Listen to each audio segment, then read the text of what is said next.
오늘도 말씀 가운데 고쳐지고 치료되고 또 우리 가운데 소망과 위로가 되는 귀한 말씀으로 들려지기를 주의 이름으로 축원합니다. 구원이란 뭘까요? 구원. 우리 모두가 구원에 대한 어떤 확실한 확신이 있을 뿐만 아니라 나름대로의 정의를 다 가지고 있을 줄 분명히 있습니다. 너무나 당연하지만 구원이라고 하는 것은 지옥에 던져져 불에 태워질 땔감 같은 우리를 건져주셔서 그리스도의 형상으로 빚어가는 과정이 구원입니다. 아멘? 그렇습니다. 우리는 하나님이 없으면, 주님이 안 계시면 지옥에 떨어져서 땔감처럼 태워질 존재밖에 안 돼요. 근데 그런 우리 존재들을 건져주신 겁니다. 그리고 우리를 그리스도의 형상으로 빚어가시는 것, 그 모든 과정을 구원이다, 구원의 과정이다 라고 말할 수 있다라고 하는 겁니다. 계속해서 야곱의 이야기입니다. 하나님께서 야곱에게 장자의 복을 주셨지요. 장자가 아님에도 불구하고 유업을 이어받을 수 있는 장자로 하나님도 인정해 주셨습니다. 물론 이삭 아버지는 속아서 야곱에게 장자의 복을 주었지만 하나님은 그걸 그대로 받아들이시고 야곱을 장자로 인정해 주셨다라고 하는 겁니다. 자, 야곱이 완벽해서 장자로 인정해 주셨을까요? 완벽하지 않아요. 그의 죄성, 연약한 모습 그대로 하나님이 못 본 척 하시고 장자로 인정해 주신 거예요. 못 본 척 하시고 장자로 인정해 주셨다니까요. 그러면 이제는 달라집니다. 장자가 된 다음부터는 어떨까? 여전히 그의 죄성이라든가 그의 모든 잘못된 모습을 그대로 감춰주시고 못 본 척 하시고 잘한다 그러셨을까요? 그리고 구원받았을 때, 처음 구원받았을 때 우리가 뭔가 구원받을 만한 자격이 있어서 구원받으셨습니까? 아닙니다.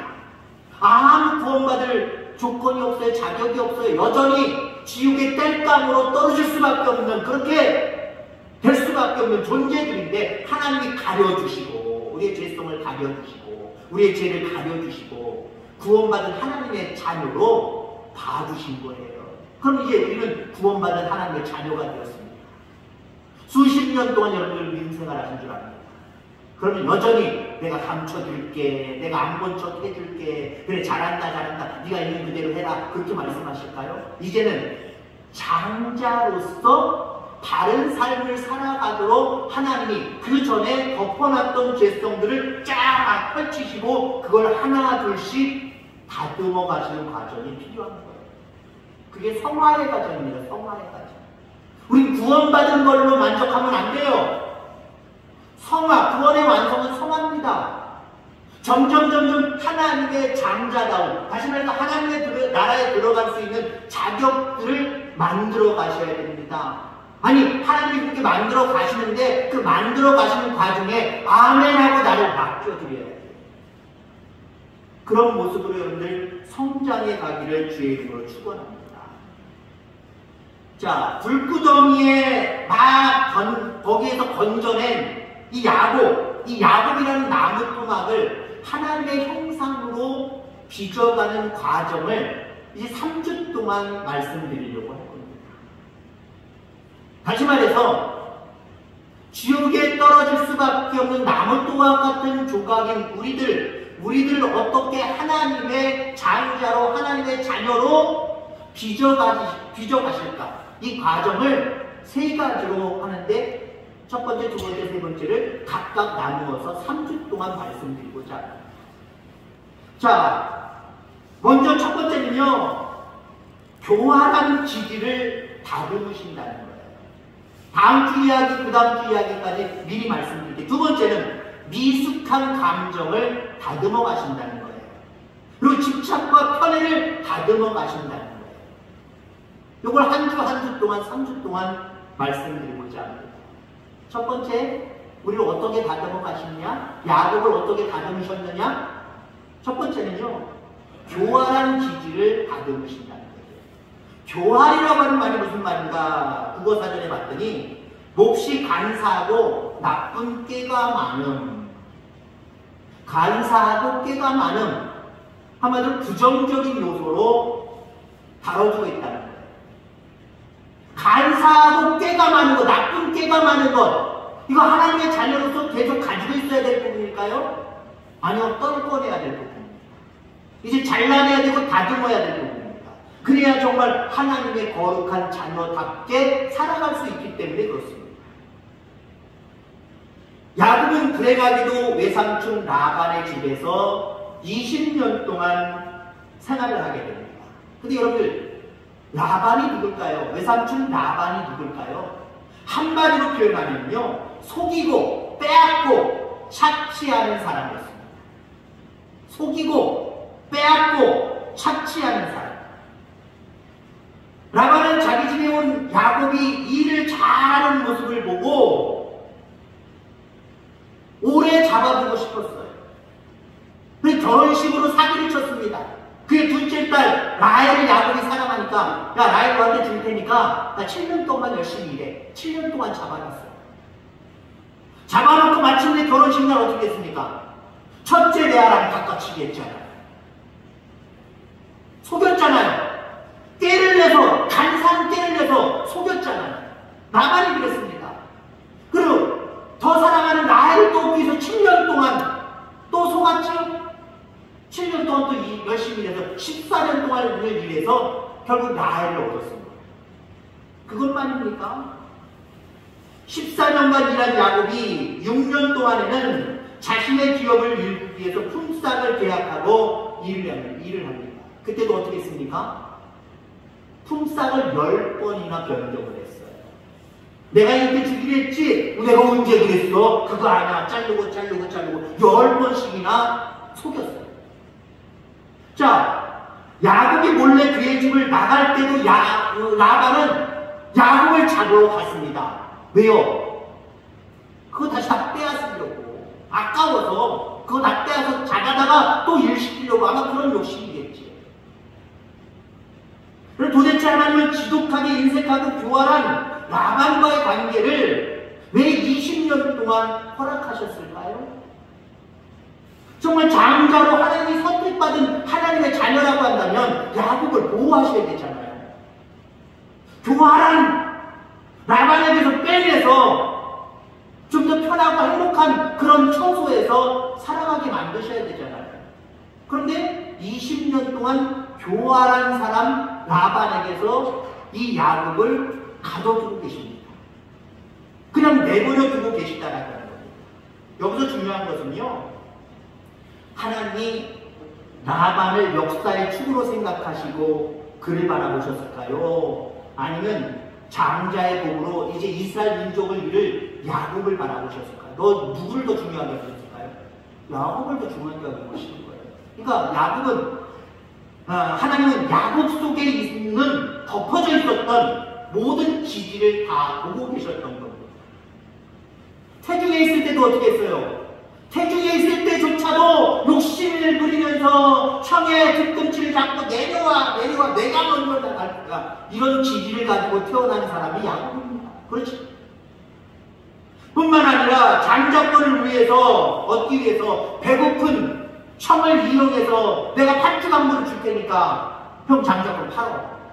말이라도 나한테 팔어. 배고픈 형한테 마치 내가 팥죽했어. 형 먹어. 주면 얼마나 좋아요.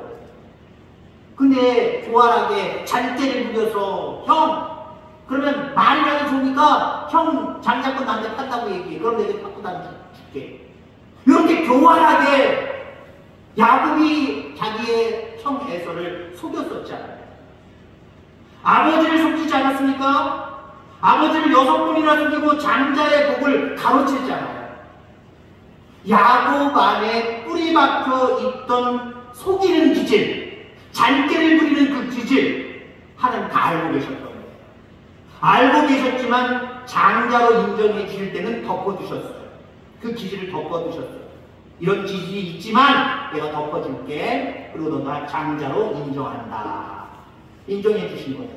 이제는 장자의 삶으로 앞으로 살아가야 되잖아요. 그럼 하나님이 이 기질을 가만히 내버려두면 이 사람이, 이 야곱이 하나님께 온전히 영광을 올려드리는 하나님의 자녀가 될 수 없어요. 그게 무슨 소용이 있습니까? 장녀로 인정했는데 그게 무슨 소용이 있어요? 하나님 영광 못 받으시잖아요. 그러니까 온전하게 장자 역할을 감당하도록 덮어놨던 야곱의 기질을 덮은 거를 다시 펼치신 겁니다. 너 이런 기질 가지고 있지?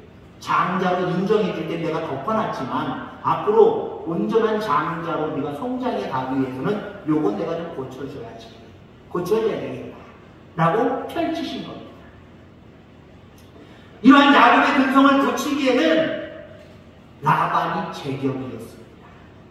왜 제격이었을까요? 야곱의 기질, 나쁜 기질, 가지고 있지 말아야 될 기질을 고치기에는 같은 성향을 가지고 있는 라반이야말로 맞춤형이었기 때문에 그렇습니다. 여기서 우리는 라반을 통해서 야곱을 빚으시는 하나님의 섭리 속에 우리를 빚으시는 세 가지 원리를 발견하게 됩니다. 우리를 온전하게 하나님 빚으시길 원하시거든요. 그러면 그 자리로 다 나아가기를 주의 이름으로 축원합니다. 축복의 자리고 은혜의 자리예요. 하나님이 빚어주시는 나의 모습으로 나아가야 돼요. 그 과정, 하나님이 나를 온전하게 빚어가시는 과정이 세 가지가 있습니다. 첫째는요, 하나님께서는 우리와 비슷한 사람을 만나게 하신다는 거예요. 아멘. 비슷한 사람을 만나게 하신다. 비슷한 사람. 다른 사람 만나게 하면 좋을 텐데 비슷한 사람을 만나게 하신다는 거예요. 왜요? 그 교활한 기질을 고치시려고 그 집안의 교활함의 원조였던 라반을 만나시게 야곱을 거기로 보내신 겁니다. 여긴 다 하나님의 뜻이 있습니다. 물론 야곱의 엄마 리브가가 야, 너 외삼촌네 집으로 가져 있어. 피해 있어. 리브가의 뜻인 줄 우리는 보통 이해할 수 있겠습니다만은 이 배후에는 하나님의 은혜의 손길이 있었던 겁니다. 그 야곱의 교활한 기질을 변화시키기 위해서, 그래서 하나님이 원하시는 귀한 사람으로 빚어가기 위해서는 교활한 사람을 만나서 자기 속에 있는 교활함을 그 교활한 사람을 통해서 보기를 원하시는 거예요. 여러분들, 그럼 이걸 뭐라고 생각하십니까? 여러분 성경을 읽을 때마다, 볼 때마다 무슨 생각을 하십니까? 성경은 뭐다? 다른 데 생각하시는 것이 있을 겁니다. 성경은 거울입니다. 나를 비춰보는 거울이에요. 말씀을 읽을 때마다 그 말씀을 통해서 아, 나도 그런데, 아니면 나는 그렇지 않은데 나의 모습을 발견하고 바라보는 거울입니다. 때로는요, 하나님 나를 만나게 하신 많은 사람들, 그 사람들을 통해서 그것도 여러분들 거울이다라고 생각하시길 주의 이름으로 축원합니다. 그 사람을 통해서 나를 발견하게 하시는 거구나. 20년 동안 교활함의 원조인 라반을 만나서 나가지도 못하고 20년 동안 꽉 붙잡혀 있었습니다. 그렇게 하신 이유가 뭘까요? 그 라반이라고 하는 거울을 통해서 야곱 속에 있는, 자기 자신 속에 있는 그 잘못된 기질들을 보시기를 원하셨던 거예요. 자, 두 번째로 우리를 빚으시는 세 가지 원리 중에 두 번째는요, 하나님께서는 비슷한 사건을 우리에게 겪게 하신다라고 하는 겁니다. 야곱이 기다렸던 7년 후, 라반의 집에서 7년 후 결혼식이 알겠지요. 신이 나서 자기가 사랑했던 외삼촌 둘째 딸 라헬을 기다리고 있습니다. 그리고 라헬이 기다리고 있다라는 그 방으로 결국 들어갑니다. 들어가서 하룻밤을 보냈어요. 밝은 아침에 보니까 이게 웬일입니까? 자기가 사랑하는 라헬이라 했는데 그의 언니 레아였습니다. 여러분들 이 모습을 보면은요, 어떤 사건이 겹쳐지지요? 야곱이 그랬잖아요. 야곱이 아버지를 속였잖아요. 지금 라반이 야곱을 지금 속이고 있습니다. 레아야, 너 라헬인 척하고 라헬 옷 입고 라헬 목소리 내고 라헬의 어떤 그런 외형적인 부분들 빨리 등장을 해서 또 빨리 들어가. 그 방으로 들어가. 외삼촌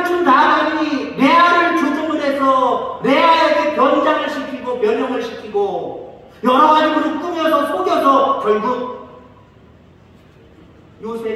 야곱의 방으로 들여보냈잖아요. 이 모습이 똑같잖아요. 야곱이 했던 모습과 똑같잖아요. 어머니 리브가에 의해서 야, 너 형 모양 그대로 흉내. 형 옷 입어. 형이 했던 거 다 해. 형의 목소리를 흉내내.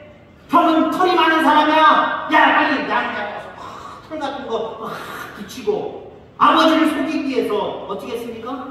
그런 행동을 했잖아요. 교활한 어떤 잔꾀를 부려서 그렇게 했잖아요. 근데 지금 도망가서 외삼촌 라반의 집에서 7년 만에 자기가 써먹었던 방법을 그대로 쑥 읽은 외삼촌을 경험하게 됩니다. 똑같은 일을 겪게 하고 있는 모습을 보게 됩니다. 그럼 그 모습을 통해서 하나님 우리를 빚으신다는 거예요. 우리를 더 나은 모습으로 인도에 가심을 여러분들이 기억하기를 주의 이름으로 축원합니다. 우리 자신이 무엇을 잘못했는지, 나의 잘못된 행동이 무엇인지, 다른 사람의 마음을 얼마나 아프게 했는지 우리 각자 모두가 스스로 생각함으로 말미암아 서로가 성장해 가야 됩니다. 저나 여러분이나 그런 모습이 분명히 있을 겁니다. 그런 모습 속에서 중요한 건 나의 모습을 발견하는 거예요. 나의 모습을 발견하고 조금씩 성장해가는 모습으로 그렇게 간다고 한다면 이게 하나님이 원하시는 모습이고요. 이 모습이 참된 하나님의 나라를 유업으로 받을 수 있는 믿음의 장자의 모습이다 라고 이렇게 볼 수가 있습니다. 이 믿음의 장자의 모습으로 우리 모두가 서로 여러 가지 사람을 통해서, 여러 가지 환경을 통해서, 사건들을 통해서 깨닫는 역사들이 있게 되기를 주의 이름으로 축원합니다. 자, 마지막으로 우리를 빚으시는 세 가지 원리. 세 번째, 하나님께서는 더 강한 가시를 우리에게 붙이신다는 겁니다. 야곱은 라반에게서 떠나고 싶었지만 두 아내를 얻는 값을 14년 동안 겪어야 됐고요. 그래서 처자식을 먹여 살려야 될 거 아닙니까? 나가더라도 처자식을 먹여 살리기 위해서 6년이라고 하는 시간을 속아가면서 일을 합니다. 꼼짝할 수 없는 그런 상황이었습니다. 하나님께서는 라반을 고치시려고 라반을 고치신 게 아니라, 야곱을 고치신 게 아니라 야곱을 고치시기 위해서 라반을 고치셨다는 거예요. 이게 중요합니다. 라반을 고치려고 야곱을 고친 게 아니라 야곱을 고치려고 라반을 고치셨다는 거예요. 초점은 나에게 있다는 거예요. 여러분 각 사람에게 있다는 거예요. 그래서 하나님의 초점은 다른 사람에게 있지 않습니다. 여러분들 각자 이렇게 가슴에다 손을 얹고 이렇게 하시기 바랍니다. 하나님의 초점은 나에게 있다. 나에게. 나를 고치심으로 말미암아 하나님의 거룩한 장자로 빚어가시는 것, 이게 하나님의 뜻이에요. 이게 하나님이 우리에게 행하시는 일들이에요. 그러한 일들을 위해서 때로는 하나님이 나보다 더 강한 가시를 붙여주실 때가 있다는 거예요. 우리가 흔히 목회자들 입에서 나오는 말인데요. 그런 말이 있습니다.